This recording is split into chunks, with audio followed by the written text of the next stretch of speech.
평균 연령 90세를 앞두고 있고 이제는 누구나 100세 시대라고 하는 요즘, 길어진 노년의 시간만큼 어떻게 긴 노후의 시간을 잘 준비해야 하는지, 노후를 준비하는 것이 얼마나 중요한지 깊이 생각해보는 시간을 갖고자 합니다. 늘어난 노후를 행복하게 잘 준비할 수 있는 방법에 대해 황창현 신부님의 말씀에서 지혜를 구해보도록 하겠습니다. 나는 젊었을 때 정말 열심히 일했다. 그래서 세상으로부터 능력을 인정받았고 다른 사람들한테 존경도 받았다. 그 덕분에 나는 65세 때 당당히 은퇴할 수 있었다. 그런 내가 30년 후인 95세 생일 때는 얼마나 후회의 눈물을 흘렸는지 모른다.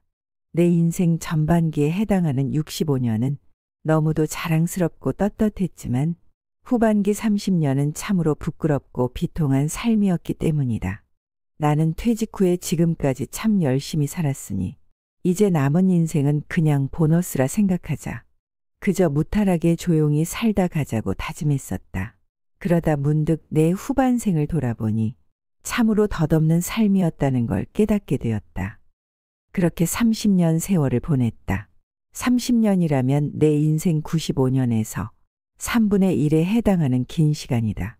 만약에 내가 퇴직할 때 앞으로 30년을 더 살 수 있을 거라고 생각하고 철저히 준비했다면 이렇게 남노하게 살지는 않았을 것이다.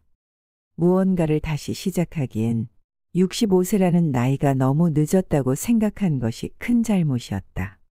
나는 지금 95세지만 정신이 또렷해서 앞으로 10년은 더 살 수 있을 것 같다. 그런 의미에서 나는 지금이라도 오래전부터 하고 싶었던 어학 공부를 시작하려고 한다. 그 이유는 단 하나, 10년 후 105번째 생일을 맞아 10년 전 95세 때 왜 그때라도 무엇인가를 시작하지 않았는지 후회를 되풀이 하고 싶지 않기 때문이다.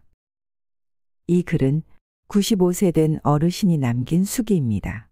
살면서 자아실현은커녕 인생이라는 무거운 짐에 짓눌린 채 근근히 연명하는 사람들이 너무 많습니다. 특히 노인 세대로 올라갈수록 더욱 심해집니다. 위 수기를 읽어보면 남의 일이 아니라고 가슴을 치는 분들이 많을 것입니다.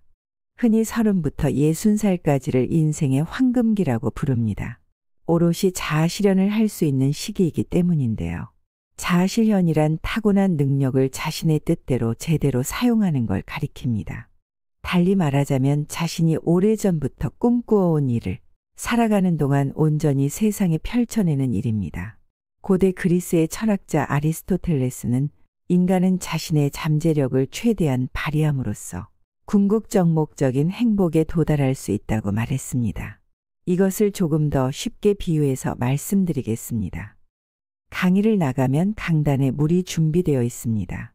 말을 많이 하다 보면 갈증이 나서 사막에서 오아시스를 만난 것처럼 그 물을 시원하게 마십니다. 그 물은 목을 적셔주며 제 목적에 따라 쓰였으니 제대로 자아실현을 한 물입니다. 그런데 강의에 정신이 팔려 물병에 손도 안 대는 경우가 있는데 그러면 그 물은 자신의 목적을 달성하지 못한 물이 됩니다. 샴푸를 하나 샀다고 해봅시다. 마지막 한 방울까지 다 썼으면 그 샴푸는 내게 와서 자신의 용무를 전부 마친 것이니 자아실현을 한 것입니다. 제가 머무는 사제관에 개가 한 마리 있습니다. 전라도 목포 문수동 성당 강의 갔을 때 얻었다 하여 문수라는 이름을 붙여주었습니다. 그런데 이 녀석이 제가 사제관에 도착했다 하면 총알같이 달려나옵니다.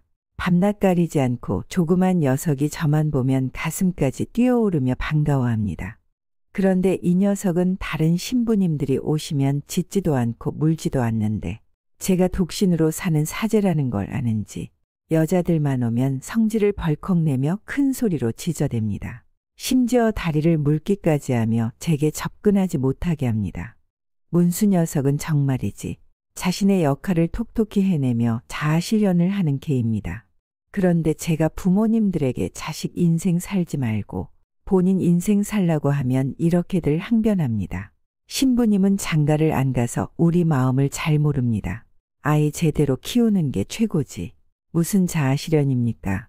자식을 잘 키우는 일이 유일한 자아실현이고 자기 삶의 최고 목표라는 것입니다. 저의 최대 약점인 장가를 가지 않은 것을 문제 삼는다면 할 말이 없어지니 입을 다물 수밖에 없습니다. 그러나 자식을 잘 키우는 것만이 인생 최대의 목표이고 자아실현의 전부라고 말씀하신 분들이 60세가 되었을 때 다 큰 자식들에게 듣게 될 말이 혹시 이런 말은 아닐까요? 나는 이제 다 컸으니 더 이상 내 인생에 간섭하지 마세요.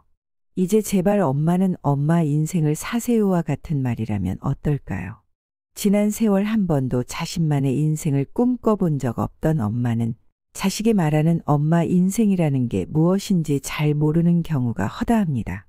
나만의 인생을 산다는 것이 무엇인지 한 번도 진지하게 고민해 본 적 없고 자신이 가진 능력이라는 게 무엇인지도 모르니 사는 게 그저 허무하고 재미없을 뿐입니다. 그렇기에 요즘은 95세가 아니라 60대 중반에 벌써부터 자신이 인생 헛살았다며 회한의 눈물을 흘리는 분들이 참 많습니다. 샴푸를 마지막 한 방울까지 다 쓰고 나면 우리는 당연히 쓰레기통에 내다 버립니다. 치약도 마지막까지 짜서 쓰고 나면 미련 없이 내다 버리죠. 한마디로 이제는 용무가 다해 한낱 쓰레기로 전락해 버리는 것입니다. 그렇다면 자식을 키우는 목적이 다 끝나버린 60대 어른들은 이제 어떻게 살아가야 할까요? 하루에 밥 3끼 먹는 일이 삶의 전부가 되어버린 인생이라면 나머지 삶은 정말이지 무의미한 시간으로 보내게 될 것입니다. 선진국에서는 나이를 먹음에 따라 자살률이 올라가다가도 65세부터는 현저하게 떨어진다고 합니다. 그런데 우리나라는 노인 자살률이 점점 늘어나고 있는 추세입니다. 사는 게 재미없고 의미도 없기 때문입니다. 제가 강의를 가는 곳마다 자기 인생은 자기가 알아서 살아야 한다고 강조하는 이유가 바로 여기에 있습니다. 내 삶의 주인공은 바로 나 자신이 되어야 합니다. 이제는 늙어서 자식이 효도하면 행복한 노인이고 불효하면 불행한 노인이라는 생각을 싹 내다버려야 합니다. 이제는 나이에 상관없이 자신의 행복은 자신이 책임져야 하는 세상이 되었습니다. 하지만 불행하게도 오늘을 사는 노인들은 주체적인 삶과는 한참 동떨어진 삶을 살고 있습니다. 아무리 말해도 여전히 자식 걱정에 발을 동동 구르고 손이 묶여있는 그들은 1년 365일 오로지 자식만을 바라보는 해바라기가 되어 그것만이 유일한 낙이고 자식이 잘 되는 것을 삶의 보람으로 여깁니다. 하지만 자기 갈 길이 바쁜 자식들은 부모 곁을 매몰차게 떠납니다. 부모에게 이것은 배신이나 마찬가지입니다. 너무 분하고 억울해서 어떨 때는 잠도 안 올 지경입니다. 그때부터 화가 나기 시작합니다. 모든 게 며느리 탓인 것 같습니다. 그래서 틈만 나면 며느리 욕을 하고 겉으로는 잘해주는 척 하지만 속으로는 원수 같습니다. 자신의 인생은 희생해가며 오로지 자식만을 위해 살아왔는데 인생 마지막에 찾아온 허무감에 자식도 원망했다. 며느리도 원망했다. 세월 탓까지 해가며 화가 난 상태로 살아갑니다. 제가 새로운 사자성어 하나를 소개하겠습니다. 누죽걸산입니다. 누우면 죽고 걸으면 산다는 뜻입니다. 스스로 나이를 먹을 만큼 먹었다고 생각된다면 이 말을 가슴에 새기셔야 합니다. 아무리 다리에 힘이 없더라도 걷고 또 걸으며 세상 속으로 뛰어들어야 합니다. 귀찮다고 가만히 누워서 천장만 바라본다면 스스로 늙음을 재촉하고 죽음을 앞당기는 것과 같습니다. 전국적으로 100세 이상 노인이 이제 2만 명이 넘습니다. 대부분이 할머니들인데 의사들이 건강 상태를 살펴보면서 장수 비결을 물었더니 이런 대답이 돌아왔다고 하는데요. 나는 해만 뜨면 집을 나갔다가 해가 져야 돌아와. 해만 뜨면 집을 나간다는 말은 무슨 일이 있어도 몸을 움직인다는 말입니다. 경복궁 덕수궁에도 가고 친구 집도 가고 온천도 하고 제주도 여행도 가고 성지순례도 떠나고 돌아다닐 수 있을 때까지는 계속해서 돌아다녀야 합니다. 기차도 타고 배도 타고 비행기도 탑니다. 그러니 이런 분들은 너무도 지친 나머지 아이고 이젠 더 이상 못 돌아다니겠네 하시고는 주무시다가 돌아가신다는 겁니다. 나이를 먹었다고 집에만 있다 보면 제일 큰 문제가 바로 허벅지 근육이 풀리는 것입니다. 옛날 사람들은 몸에 근육이 많았습니다. 두 손으로 물건을 번쩍번쩍 들어나르고 물동이도 이고 자유자재로 두 발로 걷고 뛰고 있으니 근육이 단단한 건 당연한 일이었습니다. 지금도 아프리카에 가보면 차도 안 타고 수십 킬로미터쯤은 그냥 걸어 다니는 사람들이 태반인데 하나같이 운동선수처럼 군살 없는 몸매의 근육이 울끈불끈 보기에 좋습니다. 사람은 40살이 되면 그때부터 매년 근육이 1%씩 빠져나가 80살이 되면 40%나 빠진다고 하는데요. 근육은 병을 예방하는 면역력을 높여주는 고마운 존재인데 나이 들어 몸의 근육량이 줄면 고든 자세로 서 있을 기력조차 부족해집니다. 움직이기 힘들어지니 기저귀 차고 드러눕는 일은 시간 문제입니다. 자식들에게 최고의 선물은 죽을 때까지 자기 발로 화장실에 다니는 것이라는 말도 있습니다. 누워서 똥을 싸는 상황이 되면 삶의 질은 최악입니다. 사람들과 자주 어울리는 노인일수록 치매에 걸릴 확률이 줄어듭니다. 사람들 속에 있다면 긴장하게 되고 이것저것 궁리하고 말도 많이 하게 되니 뇌가 활성화되기 때문이라고 합니다. 그러니 노인들은 해가 뜨면 집에서 나갔다가 해가 질 때쯤 집으로 돌아오며 하루하루를 스스로 활기차게 보내야 합니다. 치매 예방에 TV 시청이나 라디오를 듣는 것은 별로 도움이 안 됩니다. 그것보다는 소리내어 책을 읽거나 노래를 부른다든지 일기를 쓰거나 그림을 그리는 일처럼 창의적인 활동들이 도움이 된다고 합니다. 도시보다는 농촌 지역에서 치매 환자가 현저하게 적은 이유는 농촌에 사시는 노인들은 하루 종일 논이며 밭에서 힘들어도 몸을 움직여주기 때문입니다. 하루 종일 TV를 켜놓고 멍하니 앉아있는 일은 당장 그만두시고 우선 밖으로 나가 다양한 일들을 해보는 것이 치매 예방에도 좋고 무엇보다 사랑하는 자식들, 다 늙어서 고생시키지 않는 일이라는 것을 꼭 기억하세요. 해리 리버만이라는 노인이 있었습니다. 폴란드계 유대인으로 미국으로 이민 가서 큰 돈을 벌었습니다. 은퇴 후에는 노인학교에 나가서 친구들과 잡담을 나누거나 체스를 두는 일이 유일한 낙이었습니다. 어느 날 몇 년 동안 함께 체스를 두었던 친구가 병이 들어 노인학교에 나오지 못하게 되었습니다. 하는 수 없이 온종일 멍하니 소파에 앉아 시간을 보내고 있는데 봉사자로 온 젊은이가 이렇게 말했습니다. 할아버지 그렇게 가만히 계시지만 말고 2층에 화실이 있으니 거기 가서 그림이라도 그리시는 게 어떠세요? 평생 붓이라고는 한 번도 잡아본 적이 없는 할아버지가 의아한 표정으로 물었습니다.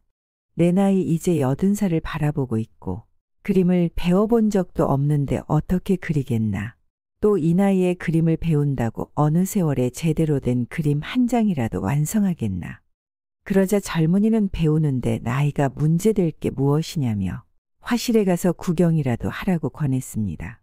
노인은 딱히 할 일도 없으니 그냥 소일거리 삼아 화실로 향했습니다. 그런데 이게 웬일입니까? 화실로 올라가 도와주며 물감을 보는데 돌연 이상한 마음이 일었습니다. 어린 시절 뛰어놀던 폴란드 고향 마을을 그리고 싶은 욕망이 분수처럼 샘솟았습니다. 그렇게 해리 리버만은 77세에 그림을 배우기 시작했고 얼마 후 사람들로부터 미국의 샤갈이라고 불리는 유명한 화가가 되었습니다. 해리 리버만은 103세까지 살면서 총 21회에 걸쳐 전시회를 열었고 사람들로부터 큰 박수를 받았습니다. 해리 리버만은 화가로서 명성이나 작품이 얼마나 팔리는지에 대해서는 관심이 없었습니다. 그는 사람들에게 늘 이렇게 말했습니다. 내가 젊다고 생각하지 않습니다. 하지만 내가 늙었다고 생각하지도 않습니다.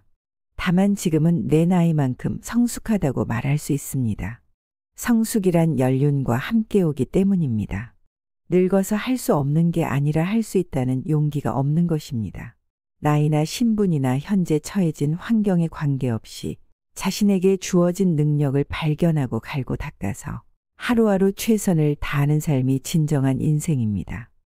해리 리버만은 자신의 100번째 생일 파티에 모여든 축하객들에게 이렇게 말했습니다. 하고 싶은 일이 있으신가요? 그럼 그냥 시작하세요. 삶이란 우리가 만들어가는 것이라는 진리는 젊어서나 늙어서나 똑같습니다. 누구에게나 태어날 때부터 갖고 태어난 능력이 있습니다. 그 능력이란 것이 나이 들었다고 사라지는 것은 결코 아닙니다. 79세에 발레를 시작해서 90세에 무대 위에 선 발레리노도 있고 학교 문턱에도 못 가보고 평생 물고기만 잡아온 어부가 98세에 글을 배워 수필 작가가 된 경우도 있습니다. 누구에게도 늦은 시작이란 없습니다. 다만 시작할 용기만 내시면 준비는 끝났습니다. 이제 100세 시대입니다. 현재 60세라면 앞으로 40년의 시간이 남아 있습니다.